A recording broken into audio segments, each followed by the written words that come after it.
You are Locked On Seahawks, your daily Seattle Seahawks podcast. Part of the Locked On Podcast Network, your team every day.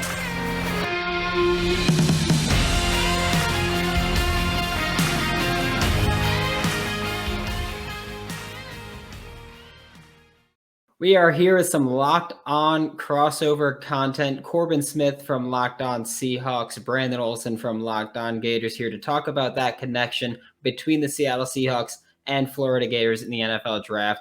Today's bonus episode is brought to you by BetOnline. BetOnline has you covered with more props, odds, and lines than ever before. BetOnline is where the game starts.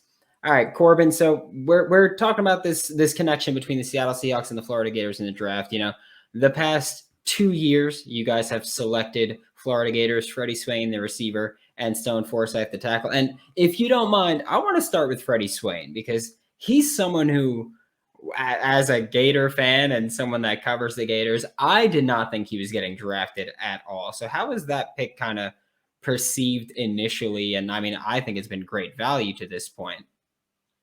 Yeah, I was surprised that he got picked because I didn't have him on the radar. He certainly was not on my big board for receivers that might interest the Seahawks, but his special teams value was immediately what jumped out to me. And I thought, okay, there's your kick and punt returner for the future. And then he came in and had a really solid rookie season where he contributed quite a bit as a fourth receiver. And then last year, he pretty much doubled all of his numbers across the board. He had a couple big plays that were generated against busted coverages, but not going to hold that against him. He has been far better than I think most anticipated as a sixth-round pick. He's given them some special teams contributions as well. And I think going into his third season, there's always the opportunity for him to be the number 3 receiver. They drafted D. Eskridge to be that guy, but Freddie Swain has surpassed all expectations at this point and seems to be a coach's favorite as well. Yeah, he's someone that I loved in college, and I was like, yeah, he might be a special team guy, but did not expect the draft. He exceeded, and it was fun because during the season, I would do these weekly little roundups on Florida Gators in the NFL and what their pace were for receiving yards and everything. And I was like, Freddie Swain's putting together a nice little campaign at certain times because he would, like you mentioned, he would have a big play against busted coverage and kind of boost his numbers a little bit. And he's someone that I do hope that he picks it up this year even further and kind of becomes more of an offensive contributor. And then last year, you guys also drafted Swain and Forsythe, who I was a big fan of. I know that he was told before the draft, he's like, look, like you're going to be a early day 3 pick is what he was personally told. Obviously, that's not how it happened. But is there any chance that Gators fans get to see him step on the field this year? Well, if the Seahawks had a game next week, he'd be starting at left tackle because they didn't re-sign Duane Brown. At least to this point, it sounds like they're still kind of in on that, potentially bringing him back. But right now they have 3 tackles on the roster as a whole, and only one of those 3 tackles has started more than 5 games in the NFL. They only have one player with more than 15 offensive snaps to his name at the position. Now, I anticipate they're going to be aggressive in the draft looking for tackles. They may still add somebody. Again, Duane Brown, they have been in discussions with him. They've kept that door open for him to come back for another season. But right now, Forsythe would be the starter at left tackle. And I think there is optimism within the organization that he can be that guy. He just came in last year with Duane Brown in front of him and was a bit raw. They weren't ready to throw him to the Wolves. I thought he played really well in the limited snaps he had against the 49ers, had several blocks against Nick Bosa, and held up well. Very small sample size, but reason to be encouraged. So it's possible that he could be the starter at left tackle next season. I think they need to bring somebody in for him to compete against. If Duane Brown comes back, then he wouldn't be the starter just yet. But it looks like the Seahawks still view him as a potential starter as the blindside protector. Yeah, he's someone I really liked when he was coming out of the draft. I was a big fan of his. I thought he would get drafted earlier. I bought into it. I was like, look, that size, power, all that. Like, I think he'd be a great fit with some NFL teams. But we're gonna backtrack a little bit, and by a little bit, I mean a lot. We're gonna backtrack to before I was born by talking about arguably the greatest Seahawks Gators pick. We were talking about this before with John Williams. Just tell me a little bit about him and just what he means to the Seahawks back then. So John Williams, a good chunk of his career happened before I was born, but I did have the privilege when I was 4 or 5 years old, when I was first starting to watch the Seahawks, that I got to see him play the tail end of his career. And since then, I've gone back and I've watched a ton of games from the 80s. And you don't see fullbacks get drafted anymore, let alone get picked in the first round. But that's the era we're talking about, 1986. Such a dynamic player. He was that rare fullback that could do a little bit of everything. You could run the football with him. He was an outstanding receiver out of the backfield, catching swing routes. And I think in today's game, he probably would have been considered a tailback because of that very versatile skill set, a lot of third down value. So he was kind of that fullback that was ahead of his time, at the same time playing a position that eventually was going to become archaic. So he's one of my favorite Seahawks ever, and an exciting player that brought a lot of different tools to the game. Yeah, he's someone that I never got to watch. I mean, his career ended the year that I was born, but like just looking at him, 74 catches for a fullback is unheard of. Like we talk about, sorry to bring them up, but your rivals, the 49ers, we talk about their usage with Kyle Juszczyk, and we're like, oh, this is brand new that a fullback is used this often. But I mean, John Williams was one of those guys who, as a runner and a receiver, saw consistent touches, and that's something that we will hopefully see again. I don't know about you. I'm a big fullbacks guy. Fullbacks are one of my favorite positions along the offense. So I love them, and hopefully we'll see it again. And you guys also you saw that graphic that you posted up with Jay Howard, the defensive tackle. Didn't really work out. And I know you guys were talking about the past few weeks. You're like, oh, the best Seahawks drafts and the worst Seahawks drafts. He's someone who didn't really work out with the Seahawks at all. But, he went to the Chiefs and had a solid couple of runs, I guess I'll say there. Yeah, Jay Howard, actually, I think if he would have been drafted a couple years later, probably would have panned out in Seattle. But he ended up on a defensive line.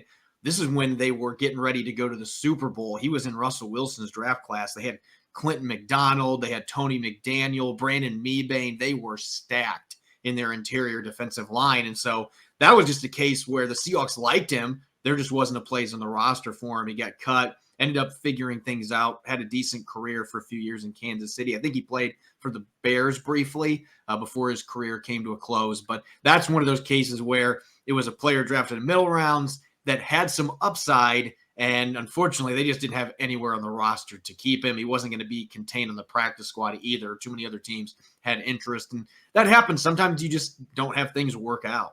We're going to move from the past to the future because the Florida Gators have a number of players that I think would interest the Seattle Seahawks, looking for some intel on a few of those players. This extra bonus NFL college crossover is brought to you by Built Bar. If you haven't tried Built Bar Puffs yet, you are missing out. 100% chocolate.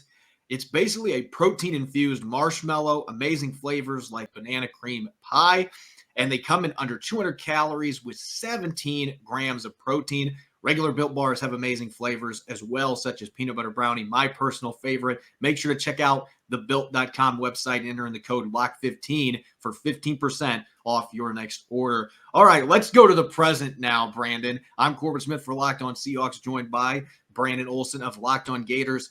Let's talk the 2022 NFL Draft because, as we just mentioned a few moments ago, the Seahawks have had a history of drafting Florida players. They've picked a Gator each of the last 2 seasons. They've picked 3 of them during the Pete Carroll, John Schneider era. And there are some really intriguing Gators coming into this draft. A couple of guys that could go as early as the first round. I think we got to start in the secondary with Kaiir Elam because I know he's a player that has the size, length, athleticism, has some ball skills. The Seahawks lost DJ Reed. Could you see him being a potentially good fit in Pete Carroll's secondary? Absolutely. Kaiir Elam is one of those guys where I just say he's someone who, if you can find a role for him on the defense, you get him in there. And he's one of those guys where I think he could fit in any scheme. He's scheme versatile. I know a lot of people, when they talk about Kaiir Elam, they go, yeah, he's this press man corner.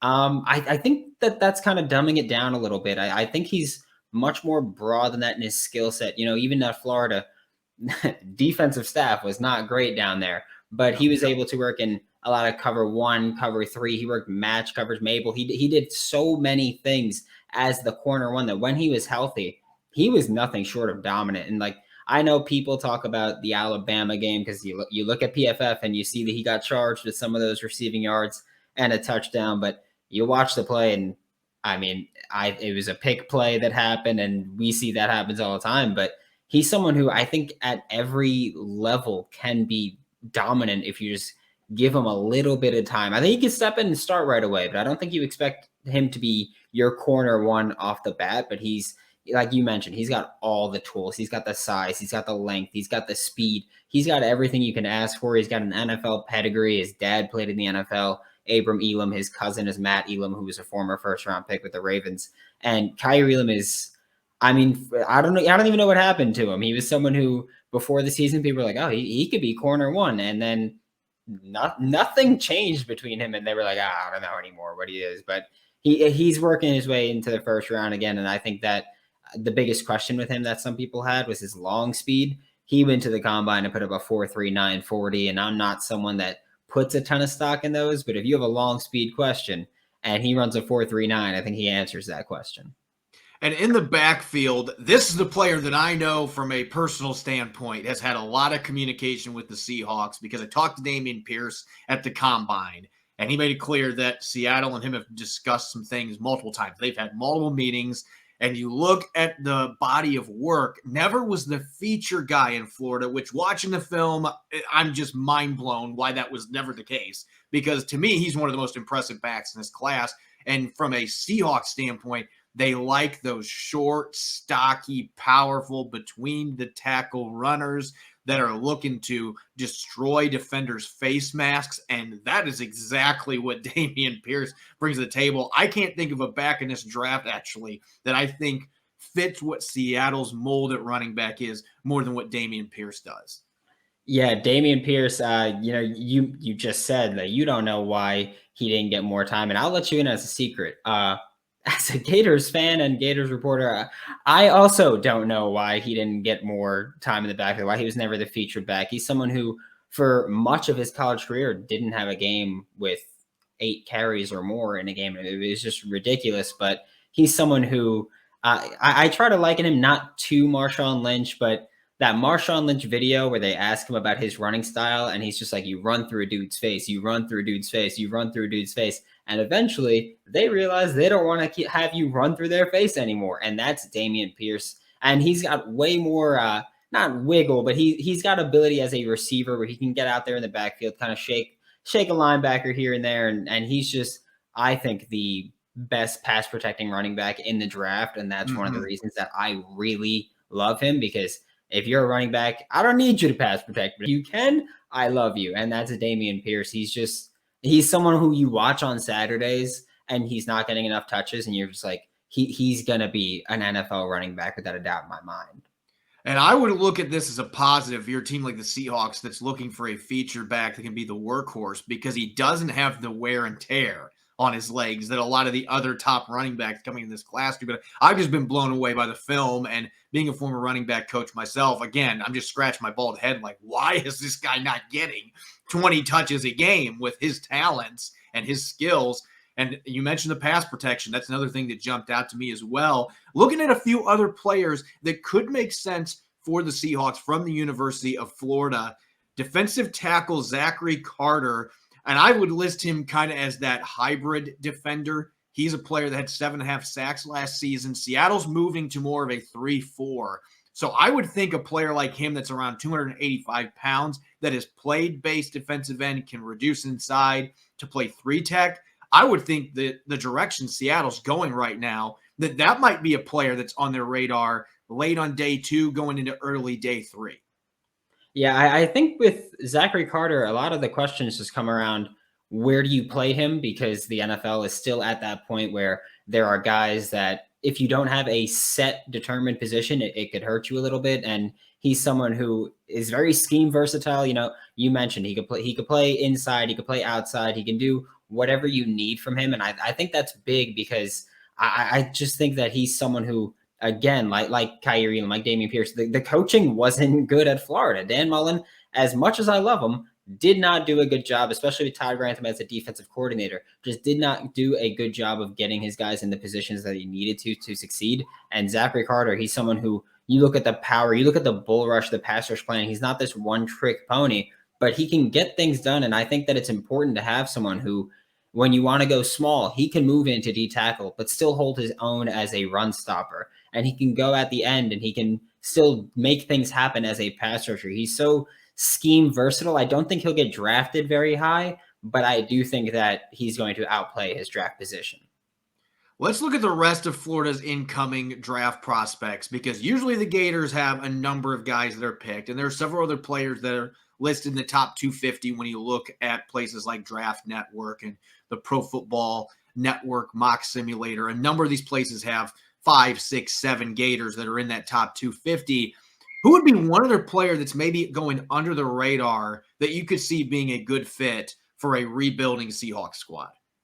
I think we look at Jeremiah Moon. He's someone who I really like. He's got fantastic size. He's a great athlete. He's just been constantly hurt the past couple of years. But if he could put it together and get healthy, and that's another thing with Florida's previous regime, is just they talked so much about how the players were not properly taken care of health-wise either. And Jeremiah Moon is someone who he could play edge. He could play inside linebacker. He could do both of those things. And when you look at a defense who they want to mess around with 4-3, 3-4. They're transitioning, they're rebuilding. I think you just get an athlete who could play both of those spots and has experience as both of those spots. He's also got great experience with his hand in the dirt. So he's stood up pass rush. He's been an edge rusher with his hand in the dirt. He's played inside linebacker. He's someone who's very scheme versatile, and I don't know if he'll ever be a starter type, but I think at the very worst, you're getting a rotational defender in Jeremiah Moon who can contribute and isn't afraid to play special teams. And from what I've seen, he's most comfortable being that stand-up outside edge defender, probably in a 3-4 style scheme. That's what the Seahawks are leaning towards. So I think late on day 3, the production hasn't been there, but you can certainly see the plays on film from this kid. And so I certainly can see him being a fit late on day 3 for the Seahawks. Really looking forward to seeing if they make it 3 years in a row. Again, they picked Freddie Swain as well as Stone Forsythe the last couple of years. The Seahawks love Power 5 conference players in general. They really love SEC players. So I would bet that there's a really good chance that we're going to see another Seahawk draft pick that's going to be a former Florida Gator later this month. I'm Corbin Smith for Locked On Seahawks, Brandon Olsen for Locked On Gators. Thanks for listening in to this NFL Draft crossover special. Make sure to check out both Locked On Gators and Locked On Seahawks on Apple Podcasts, Google Podcasts, and of course, streaming 5 days a week on YouTube. Thanks for listening. Enjoy the rest of your weekend.